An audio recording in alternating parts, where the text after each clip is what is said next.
And we're back! Greetings and welcome to the 9th edition of Big Bad Bat Reps. Open gaming continues down at the local gaming club. We are bringing down 2,200 point lists in preparation for the North Star GT. This week I'll be playing my buddy Alan's Daemons, and I'll be playing my VC. On a little side note, my little crappy channel just hit 100 subscribers, so that's pretty darn cool. Thank you for all that have been watching my videos, subscribing, commenting. Thanks again to Malorian for featuring me on his spotlight. I think that helped a lot. Hopefully you enjoy what you've been seeing. Thanks a ton. We're taking scenarios right out of the book. This week we got meeting engagement. That's the diagonal one where units are held in reserve on a 1. So we'll see how that goes. On to the lists. My army is led by a Master Necromancer with the Black Periapt and a Ward Save. I got a Scroll Caddy in there too.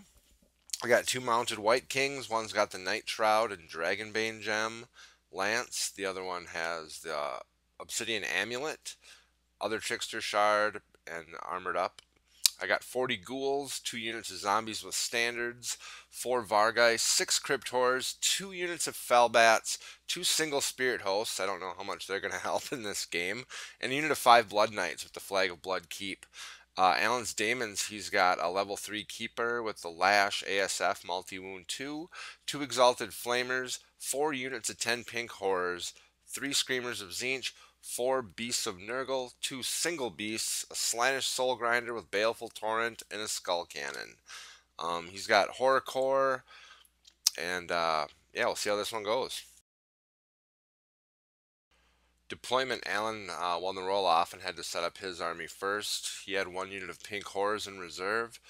You can see starting from my right, he's got a single beast way up there on the other side of the woods. Another beast, his 2 Exalted Flamers behind the unit of 4 beasts. In his center, he's got the 3 units of Horrors, some Screamers, the Soul Grinder there with the Keeper hiding behind it, and a Skull Cannon there on the left. I am pretty centrally deployed. All my stuff is on. Yep, all my stuff's on. Centrally deployed there. I got my Horde of Ghouls, my Crypt Horrors in the middle. Hopefully they can tie things down. My unit of Blood Knights on, well, about as leftist as I could get them. Hopefully they can put some pressure on that Soul Grinder or Skull Cannon. Spells, Alan has Slicing Shards, Hysterical Frenzy, and the always wonderful Cacophonic Choir on his Keeper. One of his units of Horrors has Infernal Gateway, and the other 3 have Blue Fire of Tzeentch. So he's got some pretty deadly magic here. Infernal Gateway is always trouble, and Cacophonic Choir can be pretty nasty too. My Master Necromancer rolls up Invocation of Neck, Vanel's Dance Macabre, that's always great. Gaze Nagash, and Raise Dead, also very good. My level 1 also has Invocation. I do not roll a 6 to steal the initiative, and Alan starts out. He doesn't declare any charges, but he moves his spirit, or screamers rather, over my spirit host. That's magical. I'm going to do some wounds there. And Alan pretty much moves the rest of his stuff back. He had deployed most of his stuff right up on the line, or pretty darn close to it. I think trying to get me to deploy up on it too. I have a really close combat oriented army. He's going to rely, I think, a little more on shooting and magic to get the job done in this game. And here he backs up to get a little more wear out of his strengths. Magic is 11 to 6. He channels 1 for 12. The Daemons of Chaos table randomly pick a wizard, and he takes a leadership test or dies. Of course, it's my Master Necromancer. Fortunately, I passed my leadership test. He's got a bunch of dice. He throws Infernal Gateway from the left front unit of Pink Horrors there at my Blood Knights. They have the Flag of Blood Keep and the Obsidian Amulet in there for a 2-up ward against ranged magic. So they kind of shrug that off. Don't take any wounds there.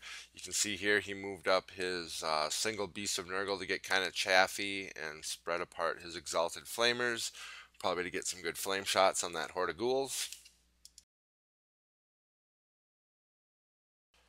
I believe he also gets off Blue Fire of Tzeentch. That's one of the Sig spells from the Pink Horrors. I believe he gets that on my Vargeist, and I do a really just stupid blunder here. He doesn't roll that high, and knowing I have a level 4, and I, for some odd reason, think I only need to roll like a 5 to dispel it. And I just roll 2 dice, and I roll a 4 and fail to dispel, and it gets off and kills like a whole Vargeist and puts wounds on another. It was ludicrous and a bad decision on my part. For shooting, his first Exalted Flamer rolls a misfire and does, I believe, 2 wounds to itself. Gouts of blue fire go on my ghouls and end up killing, I think, 5. The lash from the prince, or lash from the keeper rather, is out of range, and the baleful torrent is also out of range. So nothing's in combat this turn. So we go on to vampire counts turn 1, and not needing Infernal Gateway on the table anymore, I charge my Vargeist into the unit of pink horrors that knows Infernal Gateway. I also charge my Horde of Ghouls into that single beast there. It's kind of chaffy, but hopefully I can get a good overrun into some stuff behind it. For the rest of movement, I pretty much kind of move everything else up. You'll see in the next photo, I move my Blood Knights to kind of threaten the Soul Grinder, Keeper of Secrets, and Skull Cannon. They don't want any part of them. Everything moves up pretty much. Magic is 7 to 4. I think I got 1 left in the parry apt. I channel 1. I got a decent dice advantage here. I throw a couple at Van El's Dance. He dispels that. Not much else happens. I do get a Gaze of Nagash off on the 1 Exalted Flamer, and I'm not sure if I kill it or not. Here's a pic of the other movement. You can see that I reformed my Blood Knights in such a manner.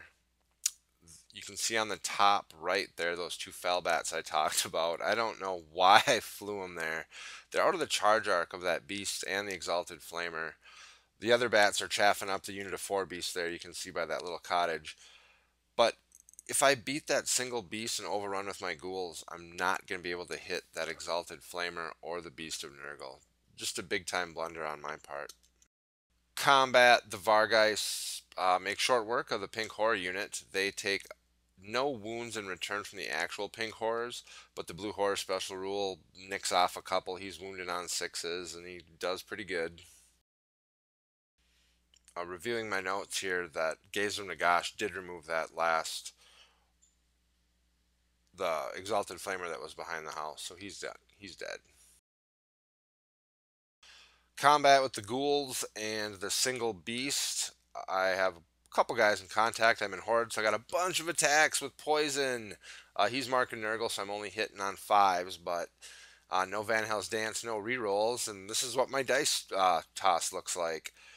I get 3 poisons and 1 wound after it's all done. That was pretty rotten, pretty rotten. He kind of flubs his rolls with the beast or doesn't roll high attacks. He ends up popping, and then I overrun, and like I said, those bats are in the way, so big pain in the butt there.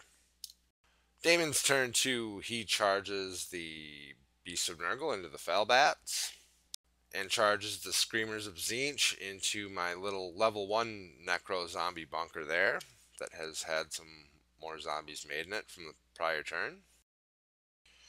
He had forgotten to bring his 1 unit of pink horrors that were in reserve at the beginning of the game. He brings those in over on the way right flank, or his left flank.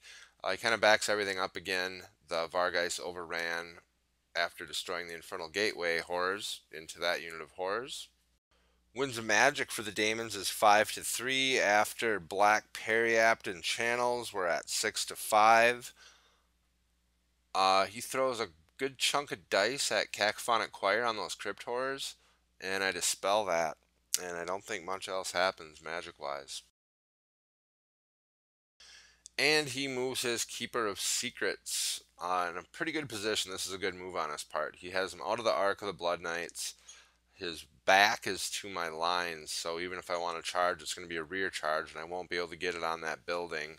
That keeper is super fast. Their movement 10. They can't fly, but 10's a lot of movement, and he can, you know, pivot as many times as he wants, and just a really maneuverable piece of damage flying around there. Pretty scary.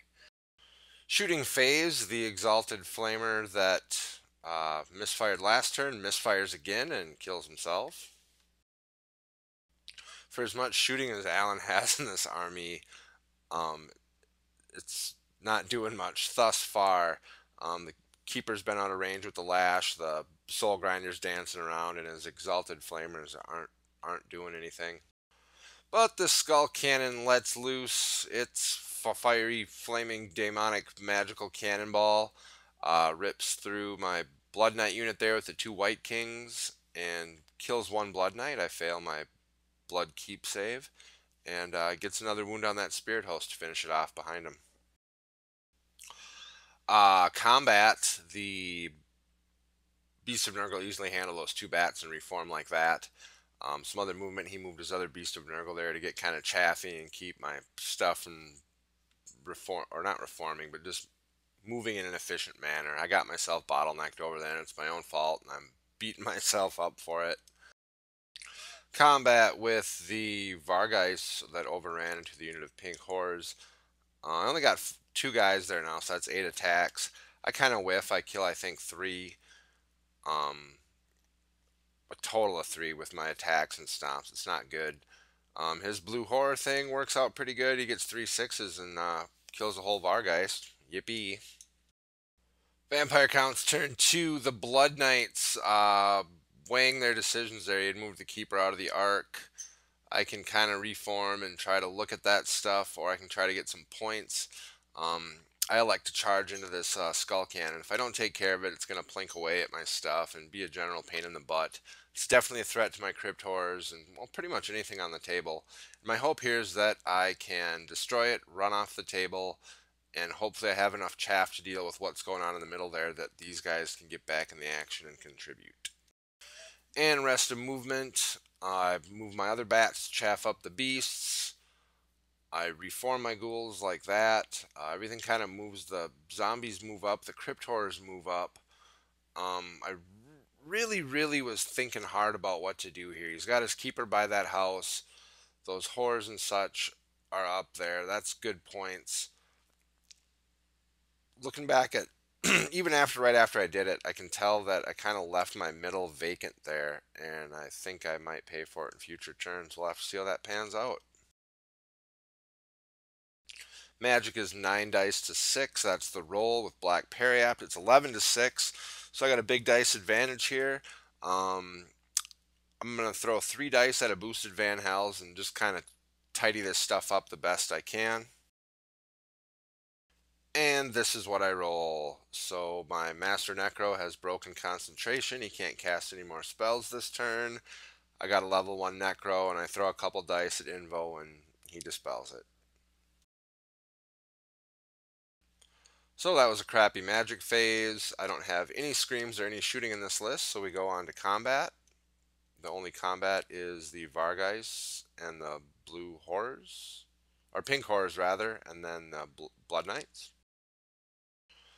The Vargeist do a couple more wounds, and the frickin' blue horror crap finishes them off. So they're done. That really didn't go as I hoped, but he's had been getting really good with the blue horror rolls. So the Vargeists are gone. The Blood Knights make pretty short work of that skull cannon. I have this unit built up. It's got the 5 Blood Knights in there and 2 White Kings. That's for leadership 9 and a BSB. The Night Shroud's in there to give things base contact. Always strikes last. No strength bonuses to weapons. And my other White King has the other Trickster's Shard. So it's a pretty versatile unit that can put out a lot of damage, but it doesn't have a lot of wounds. The Obsidian Amulet's also in there to give 2-up ward versus range magic, which is pretty good. The list kind of I started the list with this unit and kind of built up from it. We'll see how the rest of it pans out. And there was also the combat from his Screamers charged into this zombie unit here in his turn too, and that's been grinding away. He's doing a couple wounds. I got some ranks and a banner, so not much is happening. Just kind of grind fest. Daemon's turn 3, he charges the unit of 4 beasts into the bats and the single beast into the spirit host. This is, you can't really see it very well from this picture, but should those beasts beat the bats, they will not be able to make contact with those ghouls. This angle makes it look weird, but it can't happen. So I'm hoping to get a good charge on those guys next turn and wreck some face. Rest of movement, he continues to shuffle his soul grinder behind the lines. The pink horrors move up to kind of chaff up those crypt horrors, and he gets up close and personal with that keeper on my master necro bunker. That's scary, scary stuff. Another pick of the keeper staring down that zombie bunker. Alan made a pretty cool conversion here for his Keeper of Secrets. I think it looks pretty cool. It's got some Tyrannid claws there, and the big demon print sword, that skull head, which I think is from the Ogre Kingdoms, and then he green stuffed the little tongue hanging out, because we all know that Slaanesh likes licking stuff. Magic's 8 to 5. The Daemons of Chaos table doesn't really do anything after the Periaptan channels. It's 8 to 8. He casts Slicing Shards on the zombies. He kills 2, and then I pass my leadership, so that's over. He casts Cacophonic Choir irresistibly on the unit of Crypt Horrors behind him and loses 2 wizard levels for his trouble. The Exalted Flamers are dead. Shooting, I don't know if he does the lash thing or not, or even if I can't remember if he even has it. Anyways, the Beast of Nurgle rolls 1 for its attack, plus 1 is 2. My Spirit Host hangs on here, but 3 wounds after crumble. The other Beasts of Nurgle make short work of the bats again and reform to face my zombies. They don't really have to worry about rear charges because they do not have flanks or rears. And this is kind of what it looks like after his turn. You can see that Screamer zombie grinds going down. He's slowly whittling down. That unit of pink horrors in the top right corner has come in and really isn't doing anything. So VC turn 3, I charge the ghouls into the rear or not rear of the Beast of Nurgle. Hopefully I can get Van Hell's Dance Macabre off and really wreck face on these guys. The ghouls charge the horrors, and hopefully they can destroy them and overrun into the other horrors and snatch up those points. The Blood Knights come on the board and move their max, which is 7 inches. I'm still quite a ways away from the action, and the action is right in my face, so I'm not feeling too good about it. Hopefully I can get those guys in there to save the day. Magic is 7 to 5. I got 1 in my Periap from last turn, so it's 8 to 5. I had backed up my zombie bunker a little bit in the turn, and my main focus here is going to try to get that keeper chaffed up, because if he gets into me, it's game over. I let loose a couple spells, Raise Dead, which goes off, and then I get an invocation off. So I have between the Raise Dead, which is 2d6 plus 3, and the invocation, which is 2d6 plus 4, I got a unit of 20 zombies there standing in front of that keeper. Now, I know that's not a lot, but hopefully it's enough to speed bump them where I can get those Blood Knights in. That's kind of what I'm banking on here. Hopefully the ghouls can take out those beasts, and that invocation put more zombies back into the unit on the bottom, which is getting in the grind. There's no shooting, so we go right into combat. My ghouls are going before the beasts. I got the full horde in there, so I'm getting 40 attacks with poison. No rerolls because he dispelled Van Hell's Dance, or I didn't try to cast it because I needed those zombies in front. Anyways, I end up killing 1 beast only with all those attacks, and he does pretty decent. This is what it looks like after that. My Cryptor's having ASL from Cacophonic Choir in the prior turn. Still managed to blow up these guys and don't take any blue horror wounds. They're, toughness 5 with regen and good stuff going on there. They still have random movement D6, and they fail to overrun into those other horrors. Kind of bad luck. And the other beast finally dispatches the spirit host. Down here, more grindy. We're just kind of rolling dice, taking some zombies off at not that rapid of a rate. Now we're practicing for this North Star GT. It's got a 2.5 hour cap for all the games. It took us a long time to deploy and a lot of time hemming and hawing on early in the turns, and we both have a lot of dice and model intensive stuff going on. It takes a lot of time. This after 3, this would technically be the last turn because we don't have enough time for each of us to get another turn in. Um, it's lame, but we added up and I would have a very tiny victory here. It might be an 11-9. It might even be a 10-10 on the scale. But we're dudes that like carnage, so we're going to play on and get a real result. So like I said, we decided to play on because it's about to get bloody. The Keeper of Secrets charges into those zombies, obviously. There's not a lot of other movement. Everything's kind of in combat here. His unit of pink horrors in the back, I think, just kind of moves back to kind of preserve points. The other ones stay, there's nothing threatening them. They kind of stay put, and the Soul Grinder's still dancing around the back. He's going to set up a shot with his Flame Cannon or Baleful Torrent. I believe Magic is super cruddy here. I don't have anything in my notes. I think he rolled a 3, which is the bad one for his stuff, but nothing really bad happens to him, and it's a pretty uneventful Magic phase. On to shooting. The Soul Grinder misfires and does a wound to itself. That's been a pretty common theme for Alan this game with his Flamer templates, rolling misfires. It's kind of unfortunate, but a little humorous at the same time. Keeper of Secrets zombie combat goes about as you could imagine. He goes to town and kills a bunch, and I do not do anything to him. Not a lot of zombies left there. He had also charged that lone beast into the rear of my ghouls here, trying to get those guys ground down faster. All my poison shots, I'm still hoarded up, go into the beast. I have a little bit less attacks, but managed to kill one. Kind of disappointing with the amount of dice I'm rolling, but I am -1 to hit, and he has 4 up regen, so it's kind of saving the day for him there. Screamer's zombie grind continues. This unit's a little bit out of range of my 6-inch invo for my general now, so they're kind of left on their own to fend for themselves, and there is the standard bear zombie and the necro left after crumble. Those guys are going to be toast. Vampire counts. Turn 4, I bail my Master Necro out of those zombies because I know that's trouble.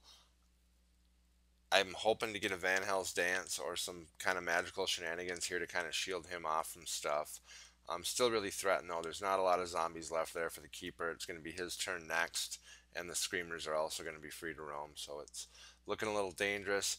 I get my Blood Knights up as far up as I can, trying to hopefully they can save the day. The Crypt Horrors charge into the Pink Horrors to get some points. Here's another pick of my Master Necro. That's the Kemmler model. He's lurking there in a dangerous position now, but I got Magic. It's a big phase again. I think it's 10 to 6 after Periapt. I throw a small amount of dice. I don't even remember what the spell is. I don't have notes at this time. I got so mad. I fail the cast again, and I'm shut down for the Magic phase. I have dice left for my Necro down there to hopefully make some zombies, but he's got 6 dice left, chucks them all at that, and wasted Magic phase, and I'm in big trouble here. Again, there's no shooting. The Crypt Horrors make short work of those Pink Horrors and reform. Here's another look. You can see I got a lot of stuff there, and I haven't given up a lot of points yet in this game. A couple units of Fellbats and a Spirit Host. He doesn't have a lot left either, but those beasts are really dangerous. The Soul Grinder's still holding its points, and the Keeper's in a really dangerous position. It's going to get real dicey real fast. Also in my turn combat, that Keeper completely destroys the zombies. The Screamers take care of the Necro and zombie down there, so they're free to roam. You can see up top, I didn't get a close-up picture, but the ghouls and the beast combat is really just a grind incarnate. I'm rolling a ton of dice and not doing anything. I've never. The ghouls were one of the first units I put together and painted for my VC army. And competitive wise, and just even playing normal games, they always find themselves on the shelf. At the beginning, they sounded so cool, but in games and games and games, they don't do anything, and they always die. You can also see after destroying the zombies that the Keeper of Secrets reforms like that. The Screamers made short work of the little necro thing, and they're reforming like that. Daemon turn 5. The Soul Grinder is going to get in the action. He comes in to lend a helping hand to that combat. That's going to get ugly. And speaking of ugly, the Keeper of Secrets charges my Master Necromancer. That can't flee or do anything because he's undead. So he's just going to take it on the nose like a champ. He moves the Screamers up over here, getting all chaffy on my late game assistance. Good move. Didn't take a note of what magic was, but he throws a couple dice at the blue fires the ancient zombies and kills some. Kind of immaterial. The big thing's going down in the middle, and those ghouls are probably going to succumb their points this turn too. Again, shooting the soul grinders in combat. We go right to that. The Keeper obviously makes short work of my Master Necro with his multi-wound 2 and ASF, and just, yeah, it's not a good matchup for me. The Beast and Soul Grinder go to total town on those ghouls. I'm going first, but don't do anything to anything.